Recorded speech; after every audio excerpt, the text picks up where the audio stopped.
All right, here we go. Welcome to another episode of the Non-Victim Nation podcast. I am here with Kevin Estela. He is I'm not sure exactly what your title is for Fieldcraft Survival. The Dude, I director don't know of, what my title is half the time either. We okay, do it all. So technically, yeah, I'm the because director of training, but I'm the podcast host, blogger, instructor, a little bit of everything. right, yeah, and I know that you're an exceptionally busy guy. You always have a lot going on. I've been following you for a while, and I haven't gotten the book yet, but that's something that's definitely on my to-do list because I'd kind of like to learn more about your background. Um, but I have kind of followed like some of your other interviews and things like that, and learned a little bit about like your history, and in particular your family history, which seems absolutely amazing. So I was wondering if you wouldn't mind kind of sharing some of that. Yeah, so I'm sure that you're talking about the family history on my dad's side, Yes. which is straight out of Hollywood, but it's not has never been in Hollywood, and I think it should be. So the interesting part about my family history that ties into what I'm doing now is the fact that my grandfather in the Philippines moved much of the town into the jungle when the Japanese Imperial Army invaded. So this was during World War II, and my grandfather said, "I'm not going to let my family become victimized." Um, when the Japanese were going through the towns looking for anyone who had information about where the American soldiers may be holding up, because many of them fled with MacArthur, but then many of them did not. And Hmm. my grandfather moved the town into the jungle, and they lived there from approximately January 1941 until August of 1945. That's roughly the time that Japan landed and the time that MacArthur got back. I'm still doing some family research on the exact dates, but I do know there were some Filipinos that didn't leave the jungle for many months after the war was officially over there for just fear that it was a big play or a ploy. Hmm. Um, and while my family was in the jungle, while my grandfather was in the jungle, my dad was a little boy. He basically spent the first few years of his life there from age 2 until age 6. And that's where he learned how to, fish at night, build traps, forage off the land. And he was there with my uncles, and that's really how, they got by. They had to live in secrecy during the day and come out at night, and they did that for many years, living in a cave. And that's really the story that like really kind of sparked my interest as a little kid to want to get into teaching survival skills, but before I taught, to learn them in the first place. And that's what my Hmm. dad taught me in the backyard, and on camping trips and hiking trips and so forth. Hmm. Yeah. So I recall at one point you said that your dad had like lived in a cave, so he was like a literal caveman, and Yeah. that again is one of those things that like that would be like the greatest thing to be able to tell people. It's like my, my dad was like through like man, kind of lived in a cave, Yeah, it and was really sort of developed the skills. it was a cave that was in the middle of like a ravine. And Hmm. from the basic description that my dad gave me, he said the ravine walls were really high and that the cave had a facade of vines on it that you'd have to get really close to see that there was actually a hole behind the vines to go in and live. Hmm. And yeah, that's how they did it. And my family wasn't the only one in the Philippines to do that. And Hmm. I'd be, remiss if I said that, it was, because there were many Filipinos that were like, we're not going to become imprisoned. We're not going to uh, have our livelihood taken from us. I mean, the Hmm. expression with the Philippine Islands is the Philippines have been uh, colonized for many years by many different invading nations, but they've never been colonized forever. And what I mean by that is the Spanish tried. I mean, that was the Philippines are named after King Philip. The Hmm. Portuguese tried. The Japanese tried. Even America tried. And the Philippines are independent now. I mean, Right. they people have tried taking them over, but Filipinos have a history of being slightly rebellious. And Yeah. I'm okay with that. That's pretty much how I live my life now. Right. I haven't spent a lot of time with Filipinos, but the ones that I've met kind of over time, they definitely have a very strong spirit. They're not easily manipulated. They're not easy to bully. They're generally pretty straightforward about what they've got going on, and are not afraid to tell you that. So I Yeah, always kind of respect that.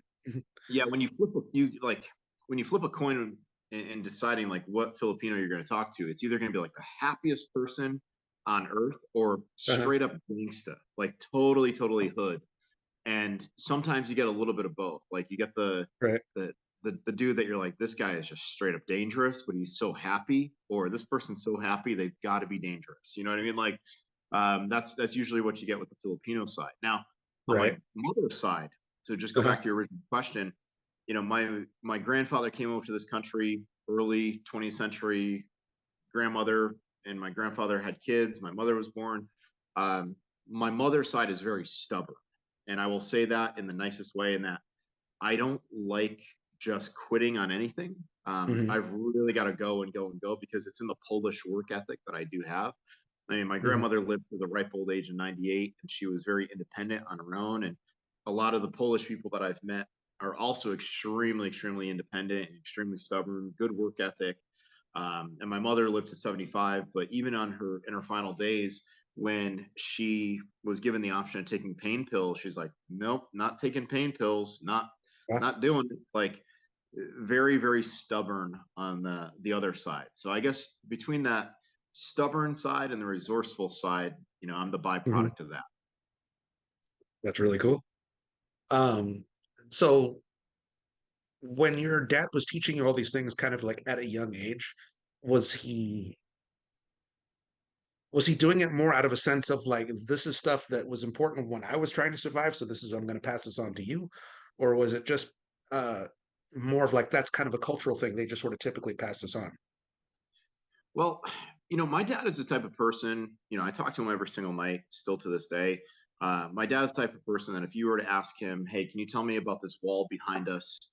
He would answer that question. Like my dad answers any question that's asked to him, and he will just be very forthcoming with information. And as a little kid, I grew up in the era in the 80s when I was watching First Blood as a kids movie, which doesn't Right. make any sense today. Like the woke mob would come after my dad for, exposing me to violence at that age. But meanwhile, he thought it was a cool movie.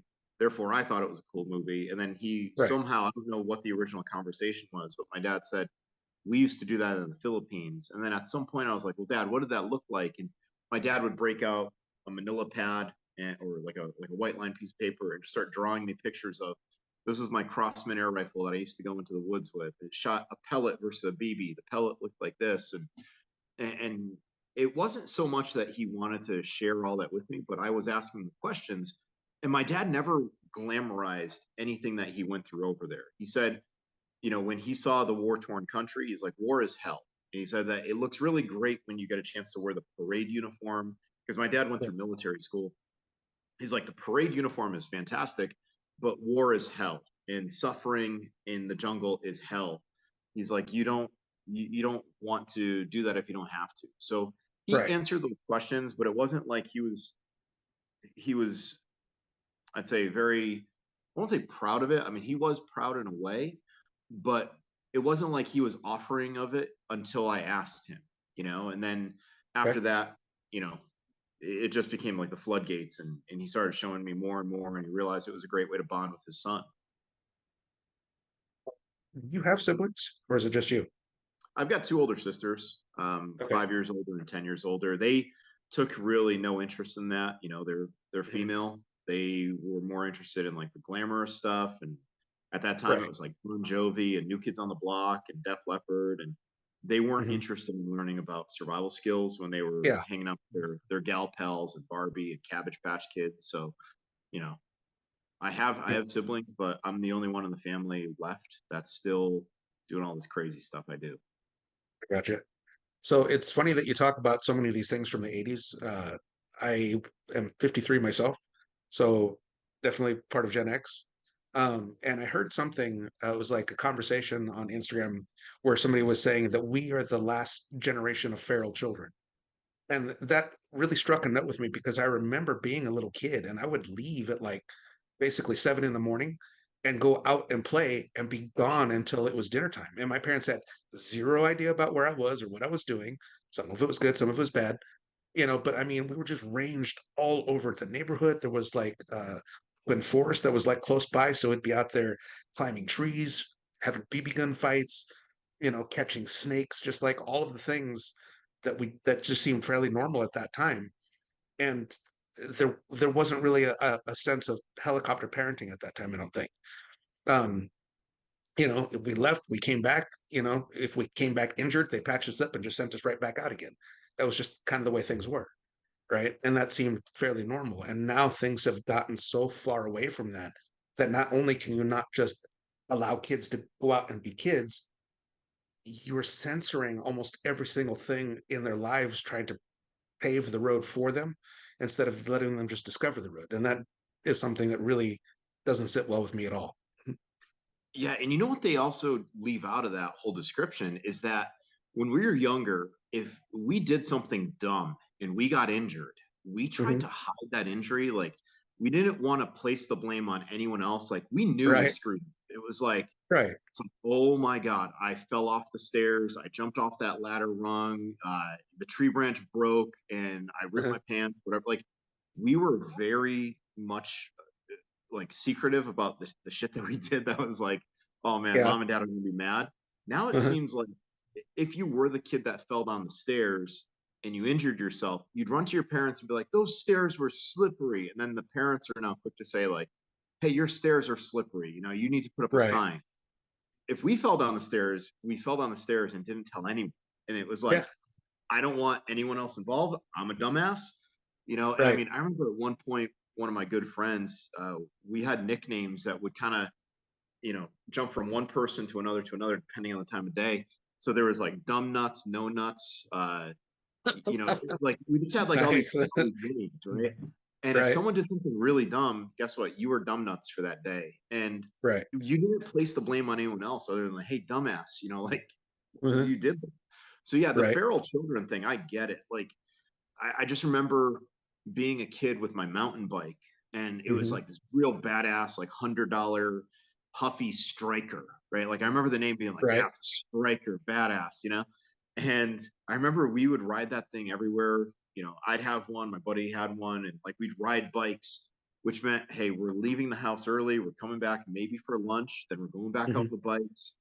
I remember on one trip, one of the kids, his tire popped, and Hmm. we had to figure out a way of getting him back. So he like took off his t-shirt, wrapped it around the inner frame of the wheel, and then put the tire back on and rode home like that. It was like feral kids. That's the best way I've heard it described because Yeah. that was life. I mean, and it was Hmm. fun. And there was no hovering of mom and dad. It was like, oh, you're going fishing? Oh, good luck. And it was not Yeah. like send me some photos. It was, hey, you're going fishing. Tell me about it later. Which that was a different relationship too, because now Hmm. kids will send a selfie and then they get home and they lock themselves in their room.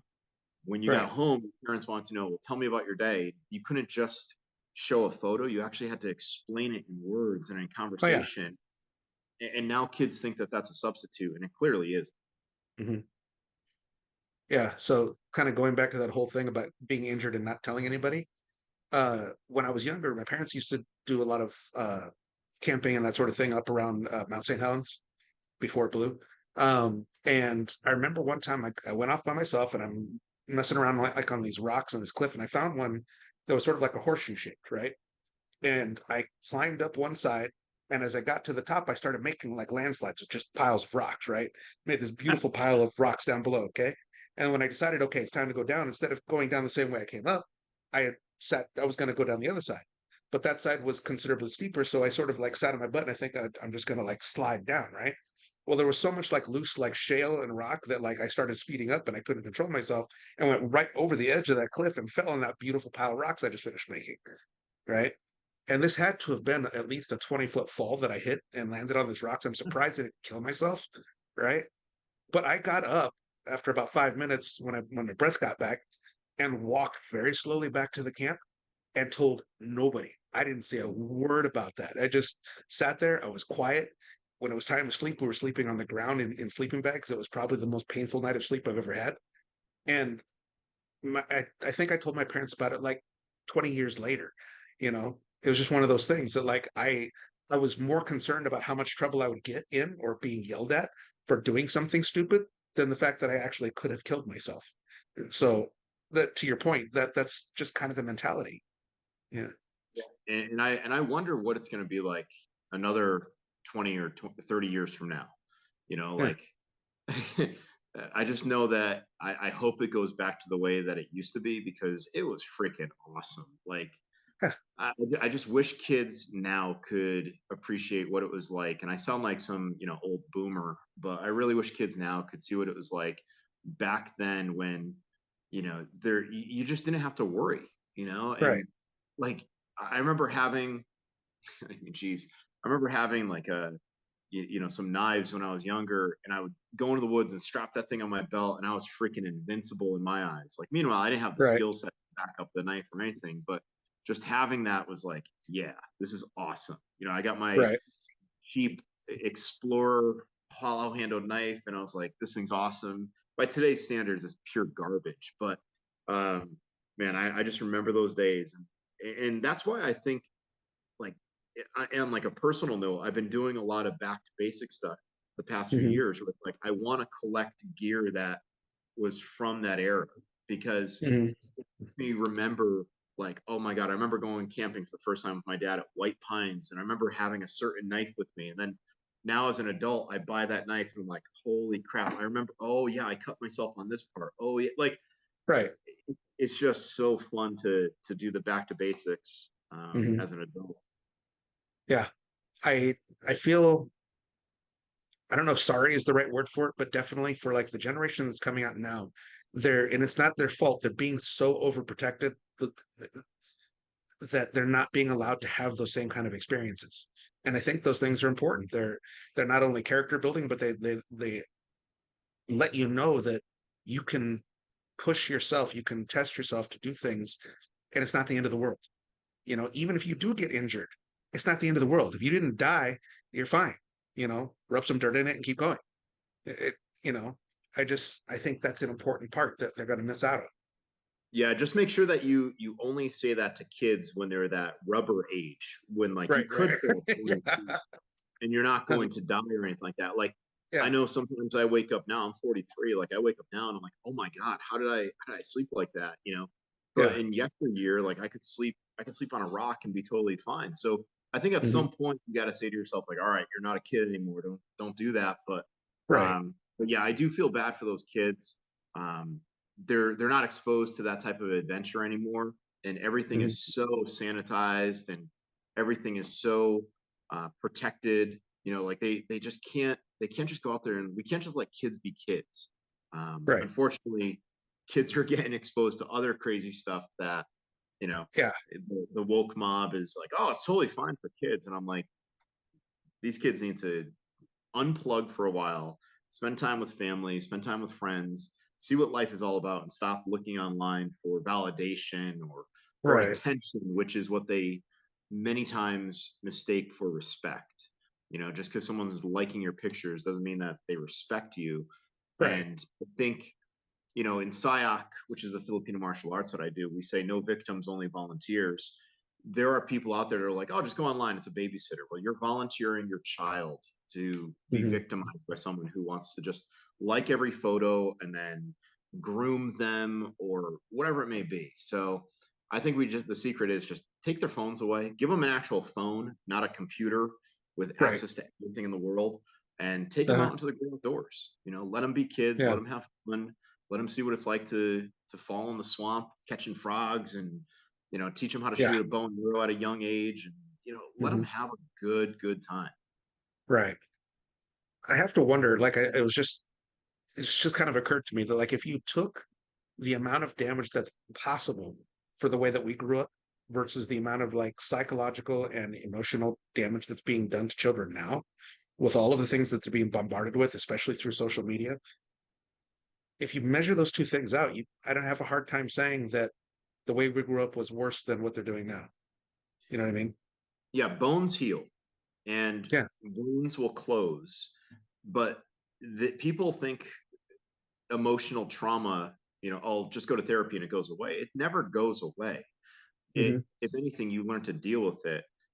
But the best way of dealing with trauma is to avoid it in the first place. And Right. you're not going to experience the same type of trauma maybe a different type, but not as devastating to a kid's self-esteem or self-worth as the type that they can find online with a stranger, you Mhm. know. And like I completely agree that, you know, if you look at what we experienced, the potential of harm that we had versus a kid now, like a kid could live their whole lifetime thinking, you know, they are only there to exist for someone else versus having Mhm. their own, like, you know, Right.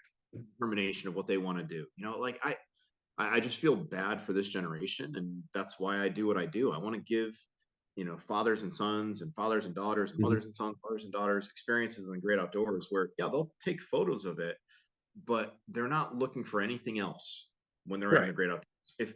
If I'm teaching a seminar, I feel the best when I know that everyone in the woods is not on their phone. They're watching like, holy crap, that was cool. Right. And if I can give a dad, or if I can give a mom or an uncle or a godmother or someone, a brother or sister, if I can give them a skill set to then become the cool guy or gal for the little person in their life, like Right. that's what I'm gonna do. And that just gives me so much validation, so much Mhm. pride. Yeah, I mean that's a pretty amazing thing that you can give to somebody is a new skill and self-confidence to be able to do that thing and know that they're capable. Yeah. Um, so I know that prior to working for Fieldcraft, you were also in education. You did that for what was it, 15 years? 14 years. I started my 14 years. 15th year, and it was just so crazy. I was like, screw this, I'm done. Right. So 14 years and 2 months. Right. And a lot of that had to do with just because of the woke culture developing and being an influence in the education system and all of that, right? That was a large part of it. And you know, as a history teacher and someone who spent a lot of time writing papers and teaching kids how to formulate arguments and how Hmm. to defend your stances with evidence, it got to the point where I couldn't hold a discussion in my classroom where kids weren't going home saying to their, I won't say kids, you know, maybe a few would go home and say, well, that teacher's intimidating. And I'm like, intimidating? And I heard this during a parent conference, and I really had to shake my head. I'm like, what was the reason? I said, I'm like, maybe I am. And this is my conversation with parent. I'm like, maybe I am. I'm like, what was the reason why they were intimidated? Just give me some more detail, right? Here's me diving in, just like I would ask my students to do. They're like, Right. well, my student said XYZ, and you said, really? You know, like I made one line of questioning, one line of scrutiny, and just because I didn't go along with what the kid said, I was apparently intimidating. Now, meanwhile, if you told me, okay, Mr. Estela, what's one of your greatest beliefs? And I would say, I believe in, you know, the idea that everyone has the right to, uh, you know, self-defense. Now, if I was the student, I would want my teacher to say, everyone, you believe that every single person, because it makes your argument better if you Hmm. know what the other side is going to say in response to your statement. And I was like, I can't even do my job. Like, meanwhile, like I'm not arguing, I'm debating. And I'm Hmm. showing the students at a very young age, like you need to have a well thought out idea, or else your ideas are going to be trampled upon. And it wasn't like I was like, really, dumbass, or hey, stupid, you know, you really think that? Like, I just like Yeah. I asked a very simple question. So that was one of the reasons. And then it Hmm. happened right during COVID when I decided to leave, because we had our school was basically like a giant rectangle, and we Hmm. had one-way hallways, which blew my mind because I could not send a student 5 feet to the right hand side to their locker or to the water fountain. I had to send them all the way around the building. Now, as a indoor track and field coach, I know that the school is a sixth of a mile all the way around. So instead of sending a kid 5 feet, I had to send them during COVID a sixth of a mile all the way around to then just maintain that they're going clockwise, not counterclockwise. And then during fire drills, they said, hey, don't worry about one-way hallways, guys. We're just going out the building. And I'm like, if this COVID thing is as dangerous as they say it is, then the Right. fire drill should be, you know, like the second level of importance here. Like COVID should be number one. I was like, this is so stupid, and it just got worse and worse. And I'm like, you know, I thought I was going to finish the year. I can leave Connecticut now, get out to Utah, and I can start working at this new company, which isn't going to require me to get vaccinated. It's not going to require me to get regular COVID shots. I was like, I'm doing that. So I Right. left teaching for 14 years and 2 months, and I miss certain aspects of teaching, but I definitely don't miss it all.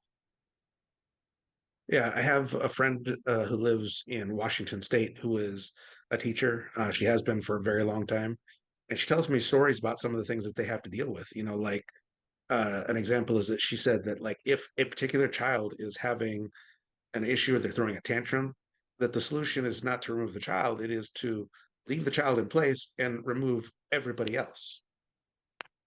Like, so Yeah, you're going to disrupt the learning from everybody else in the class versus dealing with the individual, and that's supposed to resolve the issue.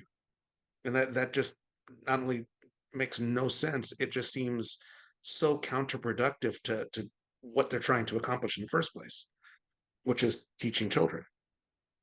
yeah, So when I hear it's things like that, it's mind blowing. yeah, and there are aspects of the job that I do miss, right? I do miss the interactions with the kids. I miss the kids saying things like, Mr. Estela, my life is chaotic at home. I always feel good coming in here because I know you're going to be the same guy every single day. The class is going to feel the same way every single day, and it's a positive place. I know you're not going to let people bully one another, and like I miss things like that because I know that I was like a rock for Mhm. kids. But then I don't miss some of the initiatives that it was always from the board of ed level to the school level administration. School level administration on the side was always like, oh my God, we have to do this. This is ridiculous. The citywide board of ed, it was like they just heard about a book, they read 3 pages, and then they tried pushing it through the schools without any input from the actual people in front of the kids. And many of these programs, they just failed. Like, they got rid of at one point the tardy policy, which was if you showed up tardy to class, you got like a half a point taken off your final grade. Well, when we had that policy in place, kids would run to get to class, and kids Right. respected the bell, right? They Hmm. respected, hey, this class starts at 9:40. You better be Hmm. there. But when they took that away, kids would stroll in, and it was one excuse after the other. Oh, I'm just coming back from the bathroom. I had an emergency, or well, I Hmm. stayed after with this teacher or that teacher, and then it honestly became a game that I didn't want to play, but you have to be like, hey, Mr. Smith, or Mr. Doe, did so and so stay with you after the bell? No, they left immediately. So then you catch the kid up in a lie, and now it's like you don't have the time in the day to chase all of those and figure them all out. And over time, policy changes really affected the way that kids are. And now talking to people that are still in education that are seeing kids full time again, the ones that were in the system when it was hybrid, right? Like you'd go to school sometimes, stay home other times when there was like an outbreak with one cohort of kids, whatever. Now these kids have zero discipline whatsoever, and it's Hmm. a nightmare in public education. So I feel for all the teachers out there. I really wish if I could be God for the day or king for the day, I would I'd rule with an iron fist and be like, look, this is Right. how we're teaching now. We're bringing it back Hmm. the old school way. But that's not how it is. And sadly, I Right. don't know what's going to come of that generation that's graduating this year, next year, the year after. Right. Um, I read it was a meme that I saw on Instagram, and it was saying that we taught our children for hundreds or thousands of years, and that's just the way it was. And it wasn't until the Industrial Revolution that we developed the school system. So if you're looking at it from the aspect of a failed experiment, it's the school system that is the failed experiment, not homeschooling your kids. And I Well, don't know how much truth there is to that, but it sounds fairly accurate to me. well, I'll say this. We taught people up until the Industrial Revolution. Like we had families Hmm. that taught one another, but the Industrial Revolution changed what had to be taught because Hmm. what we were teaching prior to the Industrial Revolution were skills that were necessary around the farm, necessary around like the cottage type industry. Industrial Revolution, now you're seeing different occupations emerge for the first time. Electricians. That's not being taught by someone who is not skilled in electricity and wiring and whatnot. So there were a whole slew of new jobs that came up because of the Industrial Revolution. But I'll say this now, that homeschooling, when done right, is fantastic. There are many people who assume that they can homeschool, but they don't have the time or the energy or the know-how of how to do it correctly. So there are some fantastic stories of people that went through public education, they succeeded, and they were well adjusted because they had a good home life. And with anything, like, you could have, good and bad from any group, right? Good homeschoolers, bad homeschoolers, good public ed, bad public ed. um, I I would say now, if you can homeschool, you can guarantee what's being taught to your kid, and you can filter how it's being taught, and you can teach your kid to be an independent thinker. Public education, there are many examples of teachers that are suppressing free thought. And there are many examples of teachers that are penalizing students if they write a paper that doesn't align with their political belief. So it's really important that when you look at the whole homeschool or public ed debate or private school debate, it's like, okay, what is going to be the best for the kid? And what am I Mhm. capable of doing? If you work a job where you're working 60 hours a week, are you really able to teach your kid? And will your kid really buy into that idea if you're not around? So Right. I love it when I hear of, like, a traditional couple that's like, hey, we're going to homeschool our kids. We both have jobs that are flexible, or we run our own business. Like, there are examples where it works, but we can't Mhm. just say that it's the do all end all solution to, you know, change how kids are these days. I Mhm. really think it all starts at home, and whoever develop or delivers the education. I mean, that's part of it, but it's really the home unit that matters most. Yeah. When it comes to teachers in general, for the longest time when I would run into one, I used to say thank you for your service the same way that I would to somebody who was in the military, just because I believe that what they do is incredibly important. I mean, if you think back to your childhood, in your younger years in school, that's some of the most formative time that you have with somebody who isn't your parents, right? And I remember all of my grade school teachers, and how they, affected me in different ways. So again, what they do is incredibly important. I believe they don't get paid nearly enough for what they do, and they don't get nearly enough recognition, right? So, just that is a big deal for me. I I never became a teacher. It just I discovered very late in life that the thing that made me happiest in life was actually teaching people things, right? So I went on and became a personal trainer. I was a massage therapist. I did some life coaching. Now I do like firearms instruction and mentoring and that sort of thing. Um, but that really is, and a lot of that came from raising my own son. You know, being there to teach him and kind of in effect learn with him as I was teaching things is kind of what turned on that light bulb for me. It's like this is incredibly important. Yeah, I look back at some of the teachers that I had, and I know that Mrs. Theriot was my sixth grade teacher, and she was a great teacher. Mrs. Carucci was my eighth grade teacher. I remember those two, like, I mean, they were so formative. I remember one of my teachers in fourth grade told me that I'm not creative, and I think it's funny now that I'm like a writer and I've written hundreds of magazine articles, and I'm a content creator, and apparently I'm not creative. So I thought that was really funny, but you don't realize the effect people have on you until they are gone. And I Mhm. remember I saw in the newspaper, my local newspaper, when I was still living in Connecticut, that Mrs. Theriot had died. So I was like, out of respect, I feel like I need to go to this wake. So I went to the wake, and the minute I got into that room, I fucking lost it. Like, I was in tears. And the more I thought about it after I got all the crying out, and I look at her and I see the family and I see all the people that she influenced, I was like, man, she really did have an impact on me. And, like, that really hurt, seeing her, you know, in that casket. It was terrible. Um, but it also made me realize, like, the importance of that role. And when you say that, oh, teachers don't get paid enough, that's a truth. um and I also have to laugh because when you think about, like, people think, oh, teachers work from 7:30 in the morning until like 2:30 or 3:30, and you have the summers off. But something that I will tell you that I appreciate now is that as a, as a former teacher, as someone who's working in a career where I don't have to grade midterms and final exams, and that's something that I do not miss now that I'm no longer a teacher. So that's Right. that. There you go. Um, so the work that you do now for Fieldcraft Survival, what sort of courses do you teach, and how do you generally get people, like, where do they start when they do those sorts of things? They don't have to start in any one particular place. I mean, we in North Carolina, we cover it all.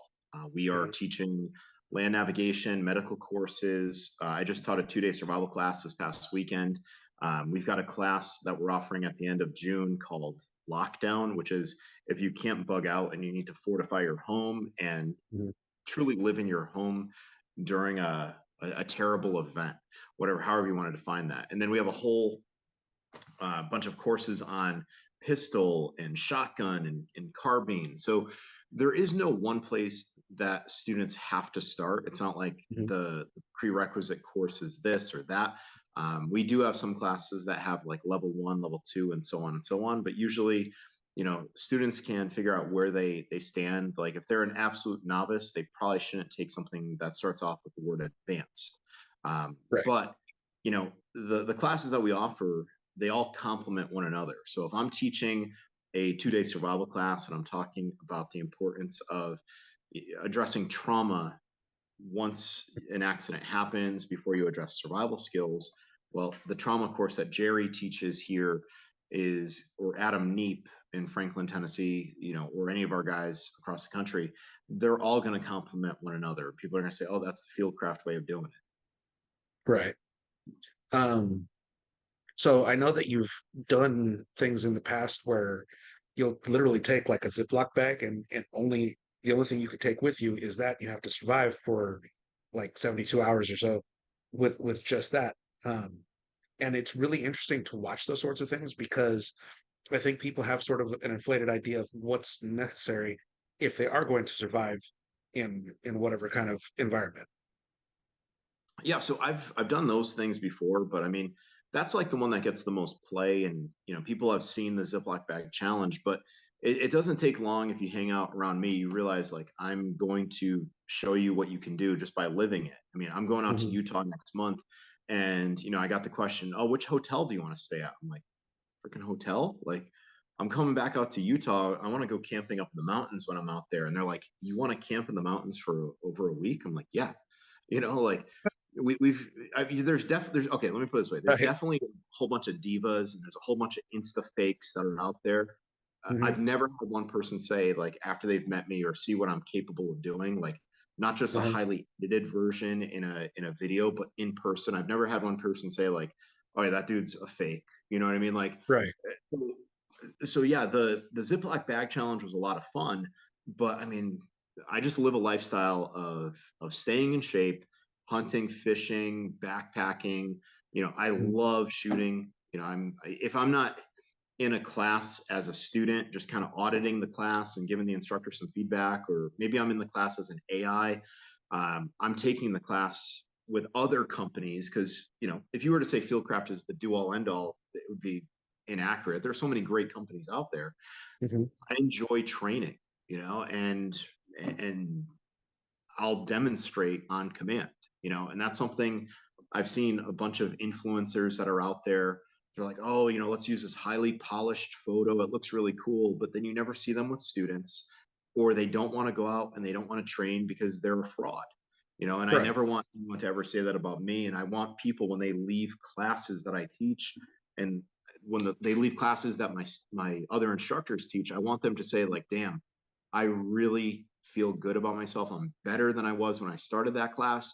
And Mhm. it's a legit improvement and not just one that looks good on the gram. Right.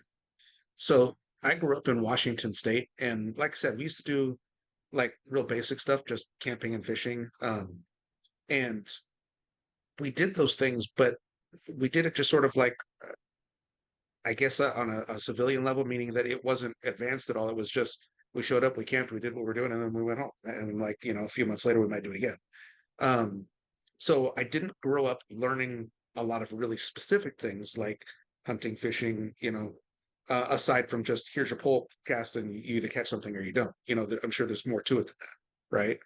Oh Um, yeah. So a lot of these things that I discovered that I'm really interested in didn't come until much later. And so now I feel like I'm rushing to catch up with in a lot of ways. I'm trying to learn more about survival, about first aid specifically. That's like a really big thing. uh, Firearms, not just shooting, because it's one thing to shoot like at a range and say, yes, I can hit the target, I can do this or that. I just recently started doing competition shooting because I think that that will definitely increase your skill, being able to like draw and hit an actual target, when it's necessary. Um, and so I've always been a student of history, of just learning in general. I read a lot of books, I listen to a lot of podcasts. Um, but now I'm like really searching and trying to find as many new skills as I can. So I take a lot of instructor courses through Fieldcraft Survival, through some of the local companies here, like Arizona Tactical Adventures. Um, and I think those things are just really important for people to learn, right? There's so many things that have fallen by the wayside that seem almost unnecessary now, that I don't think people take that into consideration. It's like, this isn't something that I mean, it can be something that you just do for fun, but that isn't the only reason why you should be learning it. It's important to know, because if shit ever really does hit the fan and like the electricity completely goes out, we lose our power grid, what are you going to do? How are you going to survive in that environment? Even just something as simple as like, you do go out camping and something bad happens, you have a catastrophic failure of your equipment, your vehicle, whatever. It's like, you got to be able to take care of yourself, right? You can't just go out and not have a plan about what happens if something goes wrong. Yeah, it's important to be a student for life. It's important to never stop studying. It's important to never let yourself become old news. Like you have to stay relevant. And what I mean by that is like, let's take, for example, revolver shooting, right? Revolvers are great for many reasons, especially for dangerous game hunting, or should say dangerous game protection, because they can hold a larger caliber round than most auto-loading pistols can. They're compact, so you'll almost always have it with you. I mean, I've been to Alaska. I've carried, pistols and rifles up there for self-defense, and I can't carry a rifle everywhere, but I can carry a revolver. But you can't say that the revolver is the do-all end-all, and it's lost a lot of its favor because of simple things like you can't reload a revolver in your workspace because you have to tilt the revolver forward to drop the ammo in there, which Right. means you're looking down, which we know that you need to stay situationally aware looking forward. So Hmm. there are many reasons why, you know, people that were trained, maybe they were the cream of the crop LAPD instructor, in the 80s. If they're teaching you old tactics, something that was done, well, 30 years ago, 20 years ago, and it's not stuff that's currently working now against an improved and more sophisticated threat, then you got to find someone who is. And Hmm. the problem is that if you're a student for life, it's easy to say, well, I want to train with this guy and this guy and this guy, but make sure that that instructor lines up with what you're looking to get out of your training. I Hmm. mean, I've been to some shooting schools where it feels like it's dated technology. If you're still saying weak hand instead of other strong hand, why are Right. you calling yourself weak? You know what I mean? Hmm. Like, I can do a lot of things. I can teach a whole class with just my left hand. I'm never going to call that hand weak. Hmm. Um, so it's really important that you just line up your goals with the instructor and then make sure that that instructor is as current as possible and not just reliving a Right. whole bunch of cool guy stuff that they did 20 years ago. Right. So, and the thing that you just mentioned there with like the strong hand and the weekend, what we call the weekend, um, that is a kind of a byproduct of like your martial arts training, correct? That is absolutely correct. Right. So Yeah. I'm even okay with you saying it's a support hand, but don't ever Hmm. say that your hand is weak. Like, would Hmm. you say, here's my one folding, really strong knife, and here's my weak ass knife? Like, you wouldn't do that. That's my Right. backup. If it's shitty, it's weak. You would never say that. Or Uh-huh. you say, like, oh, here's my strong, my like my strong flashlight. Here's my weak flashlight. I carry a weak Right. flashlight. No one would Yeah. say that. So why are you saying that about yourself? That's Hmm. a mindset shift that I picked up in SIOC years ago. Right. Yeah. And kind of adding to that, like that mindset means that like if you believe that you have a strong hand and a weak hand, that if you, for whatever reason, your strong hand is injured, or out of commission, now you're I think that it puts people into the mental thought process that I can't do anything That's because I no correct. longer have that strong hand. It's like that isn't the way to think of it. Just because you're not as proficient with your other hand doesn't mean that you're incapable of still doing all of the same things. Just might take you a little longer. You just have to focus more. But And and as that's a shooting guy, you'll appreciate this. Like when we Mhm, do shooting courses, like a walk back where we're shooting a steel, we'll say, all right, you can shoot two hand, you can shoot right hand, and then you can shoot left hand. So you have three shots to hit the target as you walk further and further back. Most people do better with their left hand, one hand shooting, because if they're a righty, they don't have as many bad reps built into that left hand. And mhm, their right hand, they're used to doing things, but they're used to sucking with their right hand. So it's funny right, when you watch a person do really well with their left hand and not their right when they're a mhm, right-handed shooter, because they're not overthinking it. And right, you say to them, like, is it really a weak hand after you just crush that target at 20 yards? You know what I mean? Like, it's right. pretty impressive. There you go. Um, so this is kind of another concept that I hear people mention sometimes. So there's survival and then there's bushcraft, and those two are very different things, correct? That's very true. Yeah. So bushcraft is more on the side of like, well, I'll let you explain that. You probably do a far better job of it. Yeah, so I always think of like survival and bushcraft as an iceberg. And sadly, the only thing that most people see is the tip of the iceberg. They see survival skills and they're like, oh, Mhm, yeah, I could make a fire like this if I had to. And I could, I've got this survival knife and this and that. Well, it's like, okay, bushcraft would say, this is how you collect wood. This is how you season wood. This is the best type of wood. This is why you don't want to use punky wood. This is why you want to, stack your wood a certain way. This is how you carve mhm, that wood. This is how you locate that wood and what other plants you can find around it. Well, none of those discussions are taking place in the survival arena because mhm. survival has an urgency to it, right? Like you're either going to live or Right. die. Bushcraft is traditional living skills off the land, where Mhm, you're going to have hunting and fishing, and you're going to have things like, okay, let's process these materials that we gather off in the land as useful tools. Where someone might say, I don't have time for that in a survival scenario. It's like, of course you don't, because in survival, it's all about urgency. But bushcraft right. is long term, and bushcrafters know survival skills.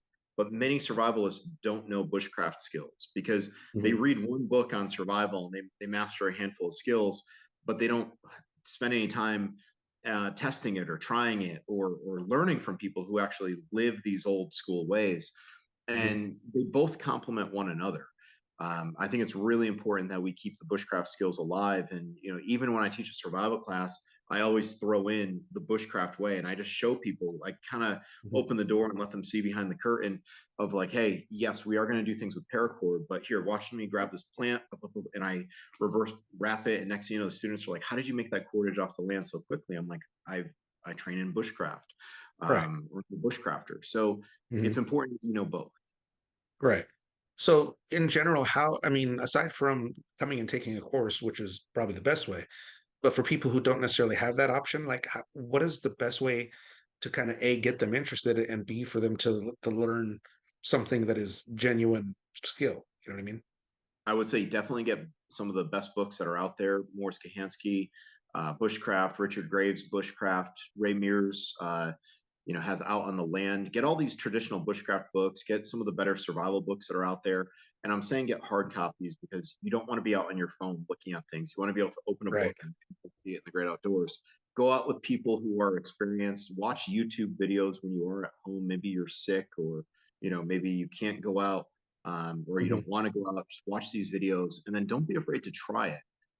One of our guys that teaches in the Pacific Northwest, Jared, just posted it that he did a whole bunch of bushcraft skills with a sharpened spoon.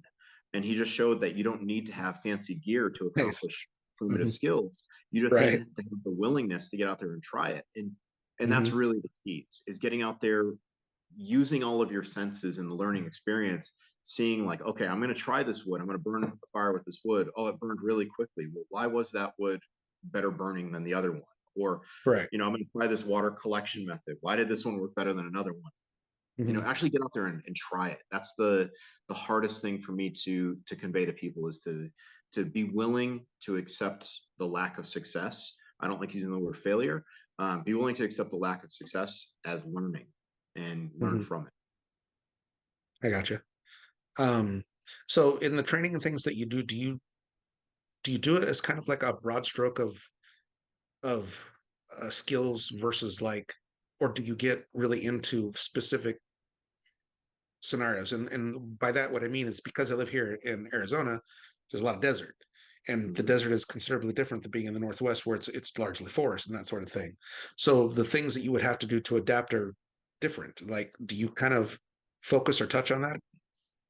What I do is I tell the students to address what's both possible and probable. If you don't ever Hmm. leave the Pacific Northwest, do not train desert skills.